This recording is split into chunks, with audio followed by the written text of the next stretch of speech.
Pertama, saya ingin berbagi informasi terkait dengan apalagi kalau tidak BLT. Meskipun sekarang sebenarnya kita sudah mulai fokus terkait dengan new normal desa. Sudah mulai kita diskusikan terkait dengan new normal desa, tetapi dalam waktu singkat akan kita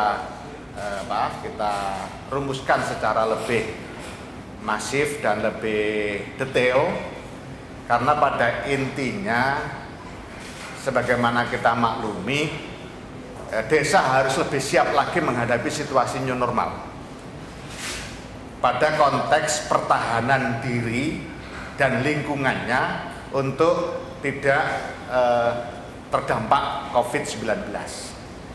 Sebagaimana sudah kita maklumi, sering kita sampaikan juga kepada rekan-rekan media, misalnya terkait dengan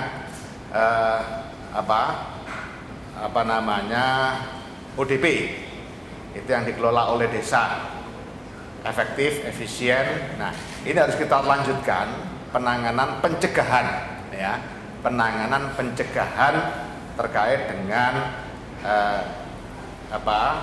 desa tanggap COVID-19. Misalnya kemarin kita sudah melakukan webinar dengan seluruh alumni dan pekerja profesional kesehatan masyarakat se-Indonesia. Kemarin kita diskusi itu, termasuk kita diskusi terkait dengan bagaimana pencegahan secara efektif di desa-desa. Jadi kita sudah mulai fokus ke sana, tetapi memang hal-hal yang terkait dengan BLT tetap harus kita update supaya memberikan percepatan bagi daerah-daerah yang belum. Sebagai contoh, kalau dilihat dari basis provinsi, itu masih ada 6 provinsi yang di bawah 50%. Jadi masih ada 6 provinsi yang di bawah 50%. Misalnya Banten itu baru 20%, NTT 44%, Maluku 44%, kemudian Maluku Utara 42%, Papua 20%, Papua Barat 44%. Ini yang daerah-daerah yang di bawah 50%. Yang lainnya udah bagus semua. Bahkan untuk Banten pun kemarin kita sidak, semua kabupaten kita sidak, kita bagi tugas. 4 kabupaten di Banten kita kunjungi dalam rangka melakukan pengecekan di lapangan, sebenarnya apa sih permasalahannya kok sampai detik ini baru 20% seprovinsi Banten. Nah, beberapa hal kita temukan di sana, misalnya coba dilihat di halaman 11. Halaman 11. Nah, itu hasil sinkronisasi data tidak segera turun dari Pemkab atau camat, ada yang didelegasikan ke camat. Ada juga kasus karena dana desa baru masuk RKDes, karena keterlambatan terbitnya Pergub tentang pengalokasian dana ke masing-masing desa dan surat kuasa bupati untuk pemindah bukuan dana di KPPN ke RKDes. Meskipun ini sudah dirubah dengan PMK nomor 50, tidak butuh lagi Pergub untuk tahap sekarang supaya terjadi percepatan. Cukup melaporkan bahwa siap, maka akan dikeluarkan dari KPPN. Namun juga baru beberapa cair di wilayah Banten. Kemudian bansos provinsi maupun kabupaten belum turun dengan janji besarannya 600.000 per bulan sama dengan BLT dana desa. Sementara BLT dana desa minta disalurkan setelah bansos. Nah, ini yang kemudian jadi penghambat. Solusi yang kita berikan, kita instruksikan kepada desa-desa di Banten yang kemarin kita kunjungi dan juga kepada desa-desa lainnya, saya minta untuk salurkan BLT dana desa sesuai data yang sudah diputuskan dalam Musdesus. Kelamaan kalau nunggu itu. Tapi langkah berikutnya adalah sampaikan ke Pemkab bahwa BLT dana desa telah disalurkan, sehingga Pemkab lah yang harus menyesuaikan sinkronisasinya. Jadi yang sudah masuk di dalam data BLT desa dan sudah salur, jangan dikasih bansos apapun. Ya, jadi dibalik, gantian. Jangan desa disuruh menunggu atau mengikuti alur di Pemkab, gantian Pemkab yang mengikuti alur di desa. Biar kasihan kepala desa yang sudah ditanya oleh warganya yang merasa sudah didata kok tidak cair-cair. Jadi kepala desa juga merasa kebebanan juga. Itulah makanya saya instruksikan untuk segera disalurkan dan segera menyampaikan data itu ke Pemkab supaya tidak terjadi tumpang tindih, dan yang menyesuaikan adalah Pemkab. Jadi bantuan-bantuan lain menyesuaikan dengan BLT desa yang sudah disalurkan. Itu untuk kasus Banten. Rekan-rekan media yang saya banggakan, selanjutnya saya ingin membagi informasi secara umum terkait dengan berapa dana desa yang sudah masuk ke RKDes. Sesuai data yang ada 23 triliun, halaman 2, 23 triliun yang sudah salur ke RKDes.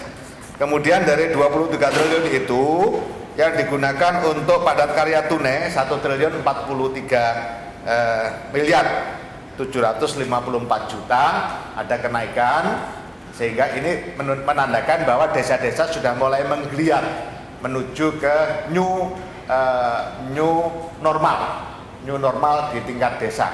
Artinya PKTD sudah mulai jalan lagi setelah kemarin fokus pada pendataan dan pengalokasian BLT. Kemudian untuk tanggap COVID-19 ini sudah terpakai 2,654 triliun. 2,654 triliun ini digunakan untuk hal-hal yang terkait dengan pencegahan dan penanganan COVID. Penanganan COVID-nya pada tingkat ODP, karena memang ruang isolasi yang disiapkan di desa itu hanya untuk ODP. Di atas ODP sudah harus dirujuk ke tingkat yang lebih tinggi supaya tidak membebani desa. Sedangkan untuk BLT, data per 1 Juni 2020,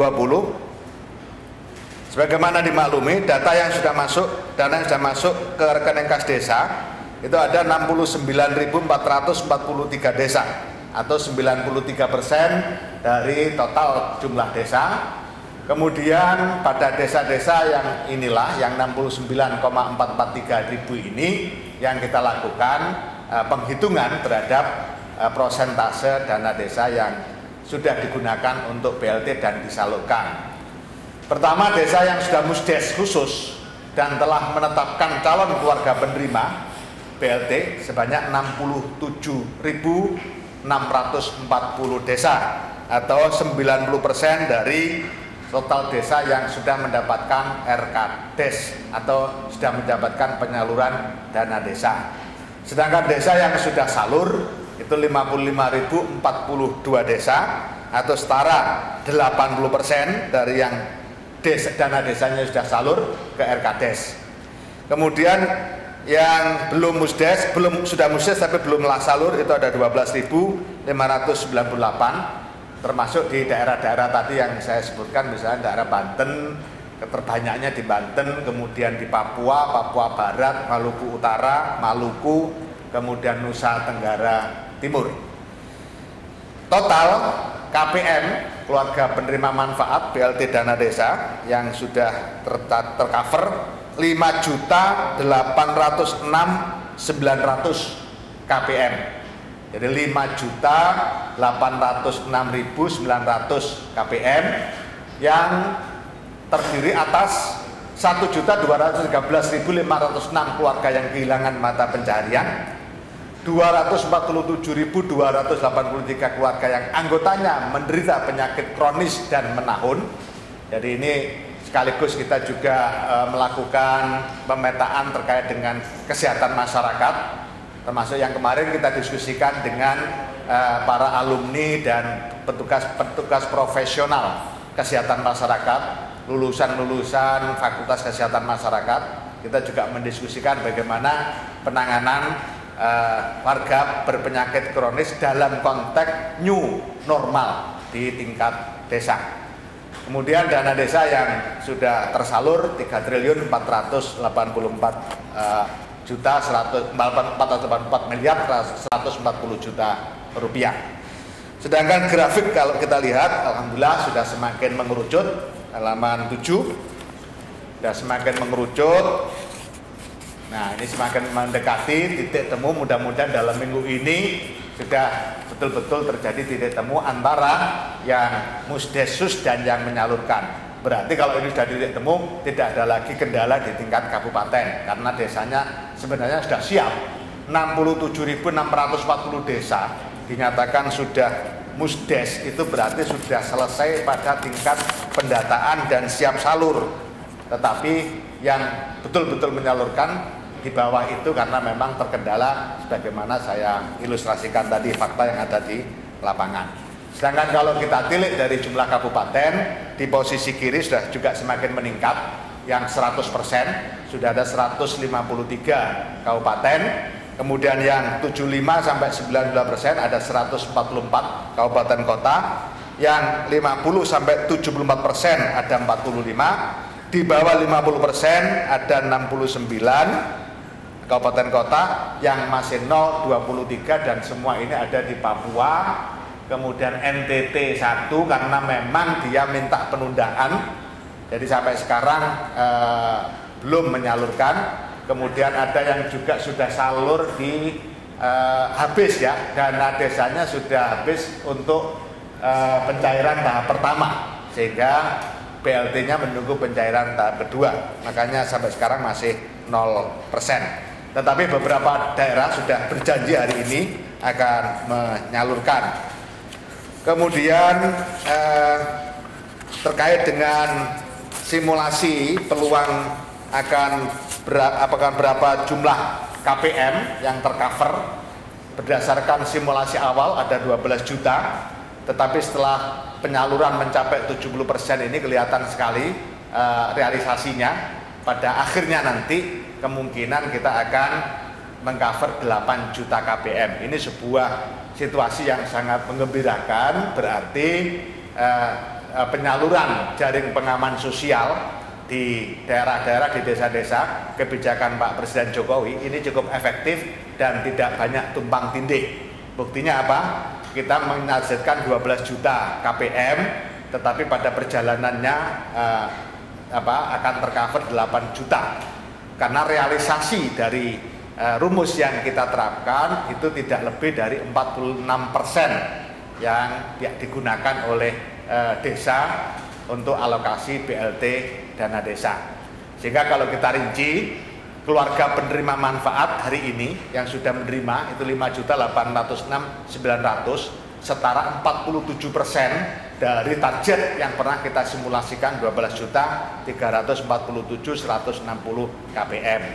Kemudian yang kedua, desa yang sudah menyalurkan BLT ada 55.000 desa atau setara 73% dari 74.953.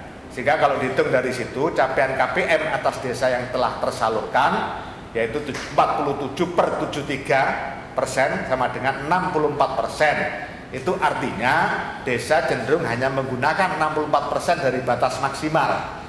Itu rata-rata. Jadi rata-rata batas maksimal yang ada itu diambil 64%-nya untuk BLT dana desa.